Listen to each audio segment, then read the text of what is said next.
Bonjour à tous, bienvenue dans Métropole Hebdo. On fait un tour d'horizon des actualités. Depuis jeudi, le premier des 7 nouveaux bus électriques achetés par le syndicat mixte des mobilités de l'aire grenobloise roule. En 2020, le SMAG s'était déjà doté de bus électriques, mais qui avaient dû rapidement être mis à l'arrêt en raison de problèmes techniques. Cette fois, il nous assure que c'est du solide qui a mis avant. Ils sont de nouveau en circulation après des débuts compliqués. 7 bus 100% électriques vont rouler sur les lignes chrono C3 et C4. À cause de problèmes techniques et technologiques, les anciens bus achetés en 2020 n'ont presque jamais roulé. Ces anciens véhicules ont été revendus afin de financer l'achat des neufs à une entreprise française. Seules les anciennes batteries ont été gardées. Un renouvellement de ces véhicules qui se veut progressif.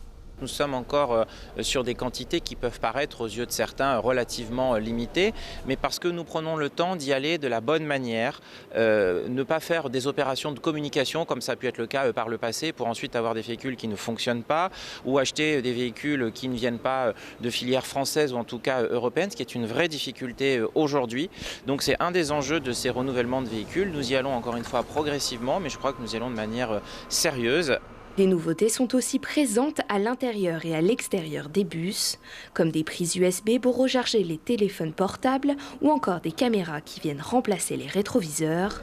À la demande de nombreux conducteurs, une ventilation a été ajoutée au-dessus de leur tête.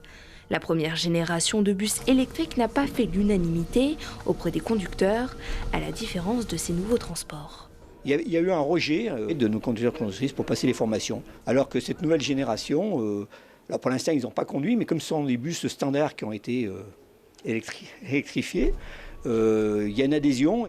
Une formation pour conduire ces bus est nécessaire pour les conducteurs, mais moins compliquée, contrairement aux précédents véhicules. Petit temps d'adaptation pour le système de rétrovision, donc qui remplace les rétroviseurs, mais après c'est très sécurisant.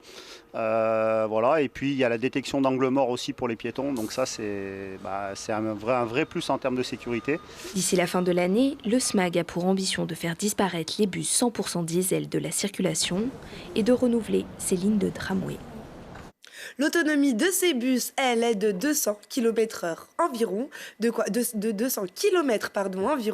quoi effectuer une journée de service en C3 ou C4. Poubelle, la vie à 7, le site Atanor bénéficie désormais d'un nouveau centre de tri pour 7 collectivités, soit près de 740 000 habitants. Un parcours mécanique, humain et un nouveau robot trieur pour un taux de pureté de 98%. Mais ce ne doit pas être une raison pour ne pas trier vos déchets correctement, Virko Péchy.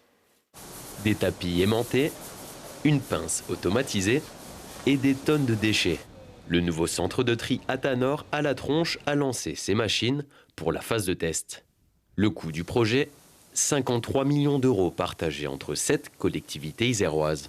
Donc Grenoble-Alpes Métropole, le Pays Voironnais, le Grésivaudan, Saint-Marcellin, Vercors-Isère Communauté, Loisan, le Trièves et la Matésine. Donc ils sont associés pour reconstruire ce centre de tri. On veut mieux capter les déchets recyclables qui sont dans les poubelles des habitants en fait, du Sud-Isère et donc en parallèle réduire les arrivées à l'incinérateur. Pour réduire l'incinération et favoriser la réutilisation des biens, ce nouveau site se concentre sur le recyclage.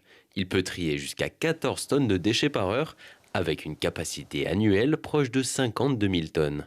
C'est un vrai changement là, avec effectivement des conditions de travail qui sont très améliorées et puis un process industriel qui est beaucoup plus performant. Vous voyez derrière moi, en fait, on est sur des taux de qualité, de pureté des produits qui vont être vraiment nettement améliorés. La plupart des matières triées sera recyclée en France.